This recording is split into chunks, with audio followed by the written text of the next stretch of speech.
Flip key alarm with auto fold installed on Commuter Deluxe 2021 model.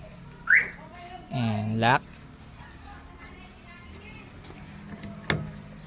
Tapos, pag nilong press nyo tong lock button sa taas,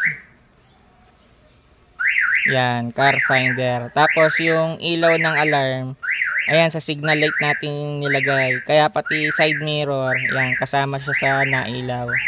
Tapos, pag nakita nyo na, press nyo lang yung lock, yan, mamamatay na. Tapos, unlock. Ayan. Tapos, ayan. Ito namang babang button, silent mode lock. Ayan. Kung gusto nyong i-lock ng walang tunog. Ayan. Tapos, pag nag-unlock kayo,